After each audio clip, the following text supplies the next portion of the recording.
You're standing on a windswept hill in northwestern Turkey, where the morning mist clings to ancient stones like forgotten memories. The year is 1870, and somewhere beneath your feet lies the answer to one of history's greatest questions. But you probably won't make it through this day without questioning everything you thought you knew about heroes, legends, and the messy truth that hides behind our most beautiful stories. Before we begin tonight's journey into the shadows of the Bronze Age, I'd love to have you join our community of curious minds. If this story helps you drift into peaceful sleep or simply feeds your hunger for history's hidden corners, please consider liking this video and subscribing to our channel. And here's something I genuinely enjoy. Drop a comment telling me where in the world you're listening from and what time it is there.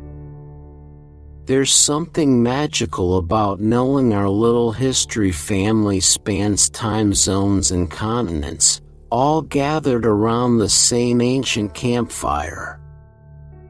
Now let's ease into tonight's journey, where myth meets muddy reality, and where one man's obsession would either validate Homer's greatest epic or destroy it entirely.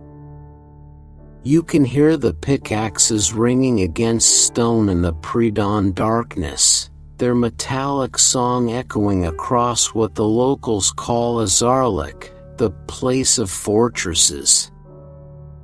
The man directing this controlled destruction is Heinrich Schliemann, a German businessman turned amateur archaeologist whose childhood dreams of finding Troy have evolved into an adult obsession that borders on mania. He's convinced that beneath this unremarkable Turkish hill lies the city that launched 1,000 ships, and he's willing to tear apart half of antiquity to prove it. The irony, of course, is that Schliemann is destroying Troy to find Troy, though he doesn't know it yet. His workers are carving through the accumulated debris of millennia, discarding pottery shards and building foundations as they chase his vision of Homeric grandeur. You watch him stride through the excavation like a man possessed, his handlebar mustache twitching with excitement every time a worker calls out about a new discovery. He's looking for gold, for proof, for vindication of a poem that may or may not describe events that may or may not have happened in a place that may or may not be where he's currently creating the archaeological equivalent of a strip mine. But here's what makes your stomach clench with anticipation. He's going to find something. Not what he expects, exactly, but something that will reshape how humanity understands its own past. The question isn't whether Troy existed, it's which Troy, and how many, and what the hell they were all doing stacked on top of each other like a geological layer cake of human ambition. You descend into the excavation as the sun rises, casting long shadows between the exposed walls. The workers, local men who've been hired for their strong backs rather than their archaeological training, move through the trenches with practiced efficiency. They've been finding things: bronze weapons corroded green with age, pottery vessels that still hold the fingerprints of their makers, stone foundations that speak of wealth and careful planning. But Schliemann dismisses most of it as irrelevant, convinced that the real Troy, Homer's Troy, lies deeper still. The major historical fact that you're witnessing, though you won't understand its significance for another century, is the birth of modern archaeology's greatest tragedy, the systematic destruction of context in service of treasure hunting. Schliemann is pioneering techniques that will horrify future archaeologists, carving vertical shafts through stratified layers of history as if he's mining coal rather than excavating human lives. Every shovelful of discarded earth contains fragments of stories that will never be told, because he's convinced that only the golden story matters. What you can't see from your vantage point in the trench is the larger tragedy unfolding. Schliemann is actually standing on the ruins of at least 9 different cities, each built upon the ashes or abandonment of its predecessor. Troy I through Troy 9, as archaeologists will eventually label them, represent nearly 4,000 years of human occupation, from the early Bronze Age through the Roman period. The Troy that might have inspired Homer's tale, if it inspired anything at all, is probably Troy Via, a modest settlement that shows signs of violent destruction around 1180 BCE.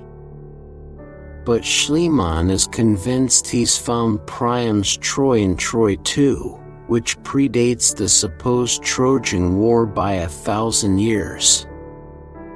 Here's where the story takes on that particularly human quality of ambitious men making spectacular mistakes with absolute confidence. Schliemann is about to announce one of archaeology's most famous discoveries based on a fundamental misunderstanding of what he's actually found. But that's getting ahead of ourselves. Right now, you're watching him examine a piece of worked stone, his eyes bright with the fever that comes from believing you're about to prove that legends are history. The obscure cultural tidbit that would fascinate you, if you knew it, involves the way Bronze Age peoples dealt with their garbage.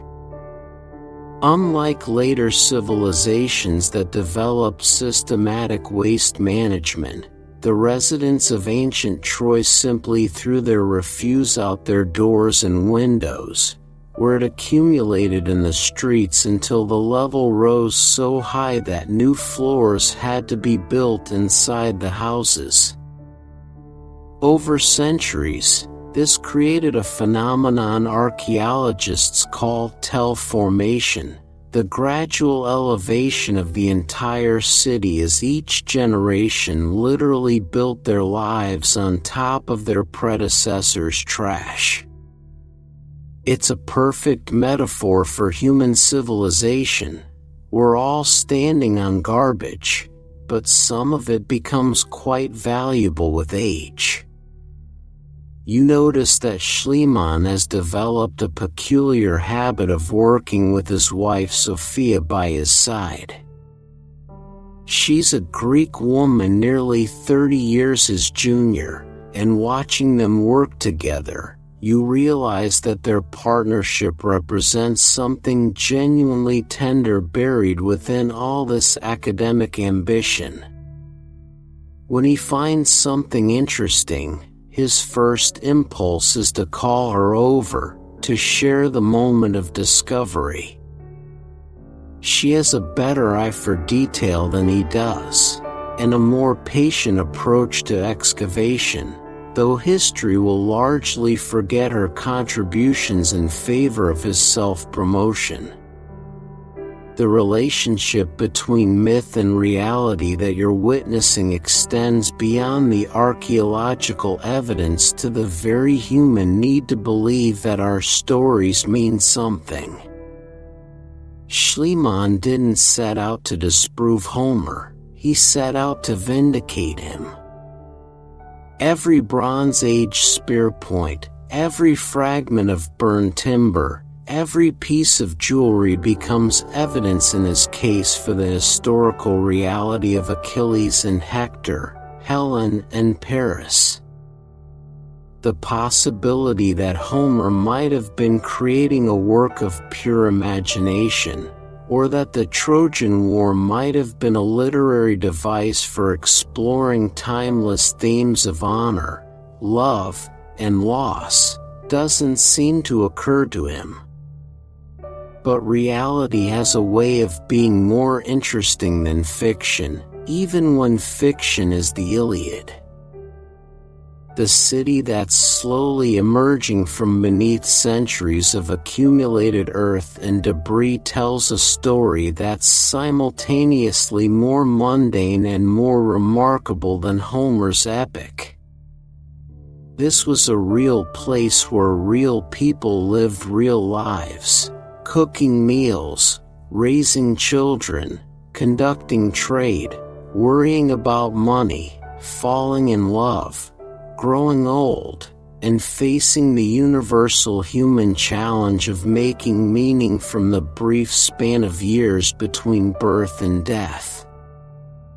Historians still debate whether any specific siege or war inspired Homer's account, but the archaeological evidence suggests something more complex and potentially more interesting.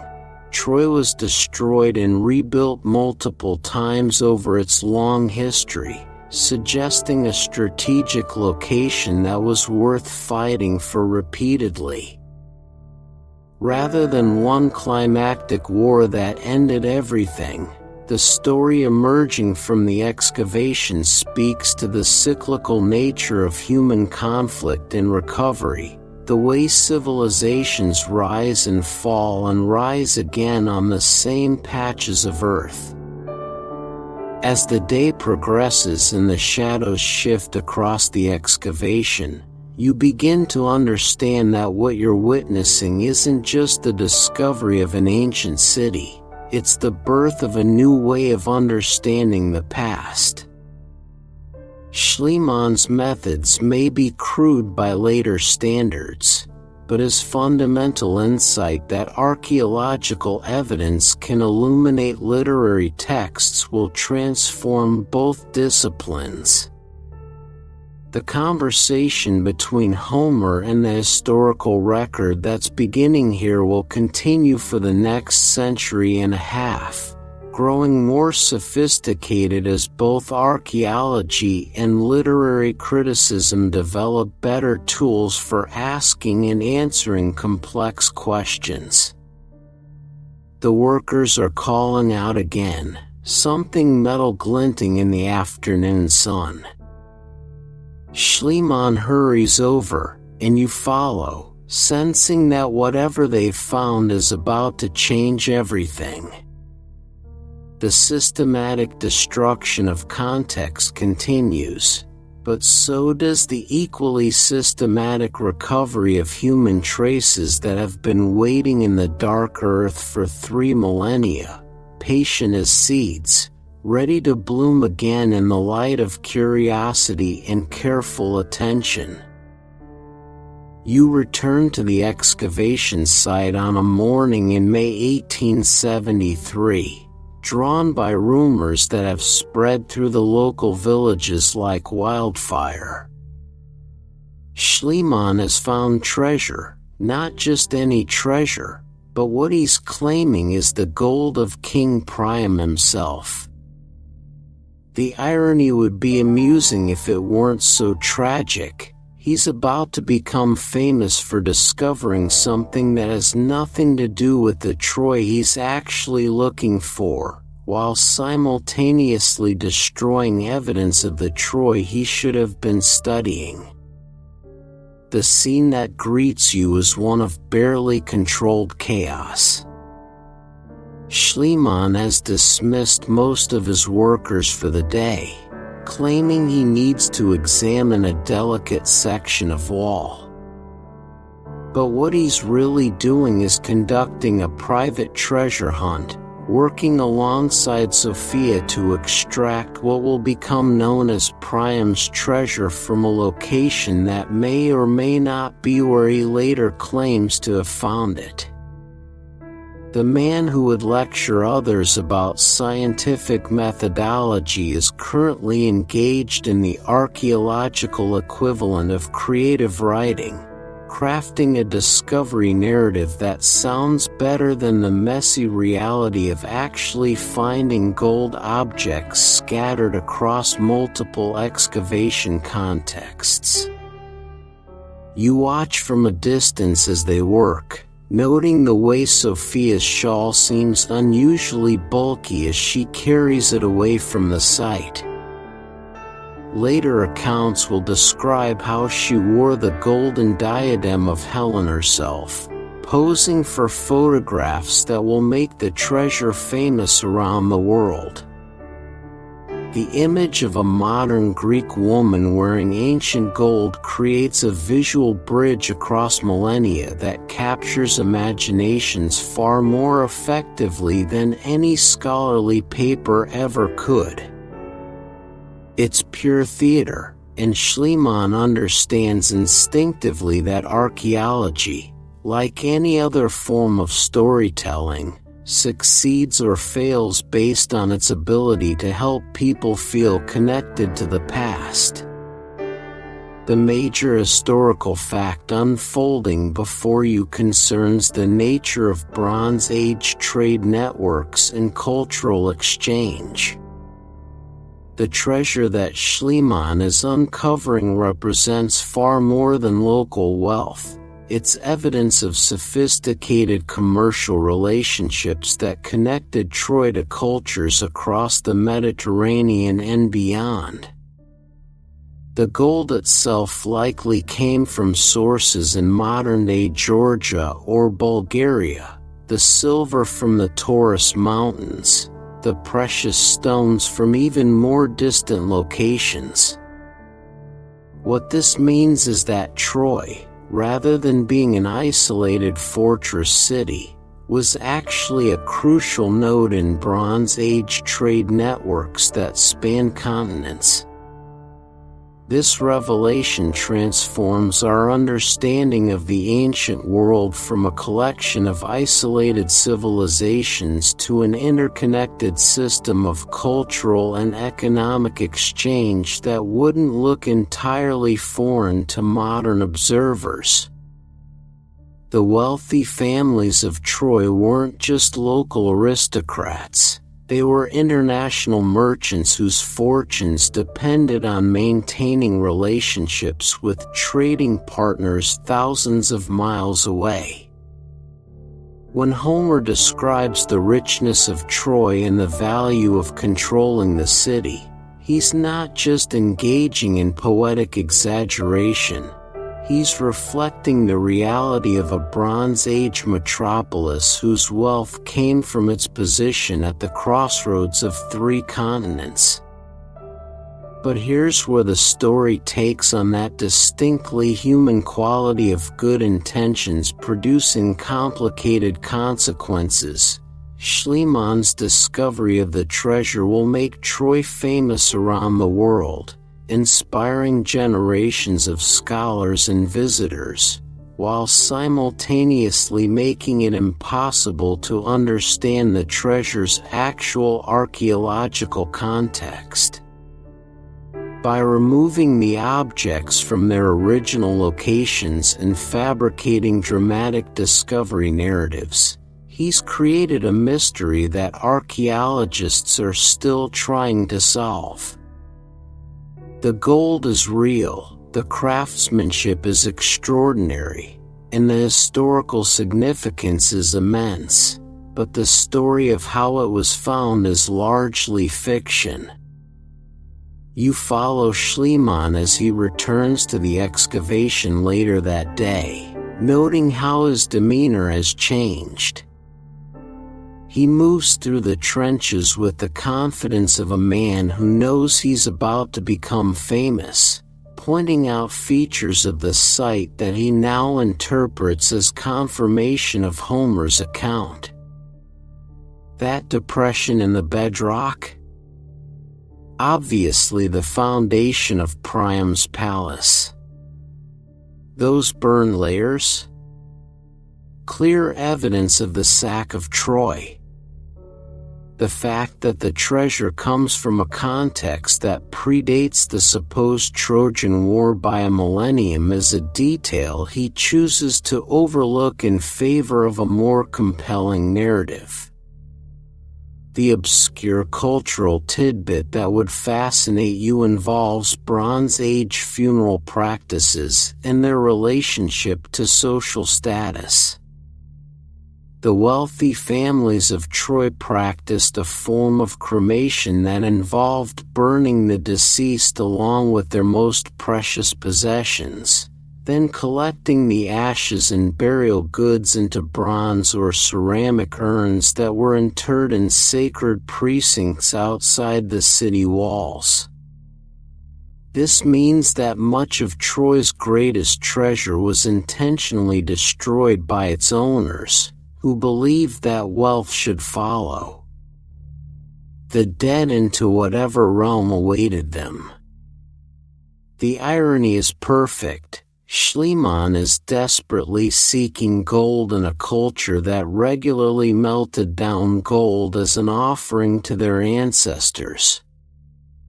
As the afternoon progresses, you begin to understand that what you're witnessing represents a fundamental shift in how humanity relates to its own past.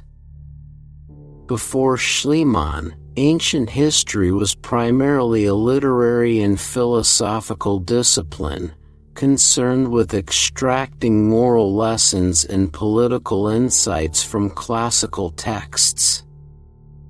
After Schliemann, it becomes an empirical science, focused on material evidence and systematic excavation. The transformation isn't entirely positive. Scientific archaeology will lose some of the poetry and personal engagement that characterized earlier approaches, but it will gain the ability to recover voices and perspectives that never made it into the literary record. The workers are uncovering domestic spaces now, hearths where families cooked their meals, storage jars that once held olive oil and grain, children's toys carved from bone and wood. These discoveries don't make headlines the way treasure does, but they provide a more intimate window into Bronze Age life than any amount of gold ever could. You watch Sophia examining a bronze mirror, its surface still bearing traces of the ancient alloy that once reflected the face of a Trojan woman. The connection across time is immediate and personal. Here's an object designed for the same basic human vanity that motivates people to check their appearance in mirrors today. Historians still debate whether Schliemann's treasure actually came from a single hoard or represents objects collected from multiple contexts and presented as a unified discovery, but the more important question involves what the treasure tells us about Bronze Age concepts of wealth and power. Unlike later periods, when precious metals were primarily used for coinage and economic exchange, Bronze Age gold and silver served ceremonial and religious functions that connected earthly rulers to divine authority. The elaborate diadems and jewelry weren't just displays of wealth. They were ritual objects that transformed their wearers into representations of cosmic order. This religious dimension of material culture explains why the treasure includes objects that seem purely decorative by modern standards but carried profound spiritual significance for their original owners. The golden diadem that Sophia wore for photographs wasn't just jewelry, it was a crown that connected its wearer to the authority of the gods themselves. When Schliemann removed these objects from their archaeological context, he wasn't just stealing artifacts, he was severing connections to an entire worldview that understood material objects as repositories of divine power. You spend the evening walking through the ruins as the sun sets over the Dardanelles, trying to imagine the city as it would have appeared to visitors in its prime. The archaeological evidence suggests a settlement of perhaps 5,000 people at its peak, surrounded by impressive walls and dominated by a central citadel that housed the ruling family and their retainers. The houses were built of stone and timber, with flat roofs that served as additional living space during the warm months. The streets were narrow and winding, following the natural contours of the hill rather than conforming to any rational urban plan. But the most remarkable discovery emerging from Schliemann's excavation involves the evidence for repeated destruction and rebuilding over nearly 4 millennia. Rather than a single city that flourished and fell, Troy represents a palimpsest of human ambition, each generation building upon the ruins of its predecessors while adapting to changing political and economic circumstances. The Troy that may have inspired Homer's epic is just one layer in this archaeological sandwich, neither the first nor the last, but simply the iteration that happened to be destroyed at a moment when its story could be preserved in poetry. The relationship between archaeological evidence and literary imagination that you're witnessing will continue to evolve as excavation techniques become more sophisticated and as scholars develop better methods for integrating material and textual sources. But the fundamental tension that Schliemann embodies, between the desire to prove that our most beautiful stories are literally true and the recognition that truth is often more complex and interesting than fiction, will remain a central challenge for anyone who tries to understand the past through physical remains. As the stars emerge over the ancient site and the modern world seems to recede into darkness, you find yourself thinking about the nature of discovery itself. Schliemann came here looking for Homer's Troy and found something else entirely, evidence of a Bronze Age civilization whose complexity and international connections surpassed anything the ancient poets imagined. The treasure he uncovered, regardless of the circumstances of its discovery, represents genuine achievement by Bronze Age craftsmen whose technical skills and artistic vision continue to inspire admiration 3 millennia after their deaths. The tragedy and the triumph of Schliemann's work at Troy reflect the broader human challenge of making sense of incomplete information while remaining open to possibilities that exceed our current understanding.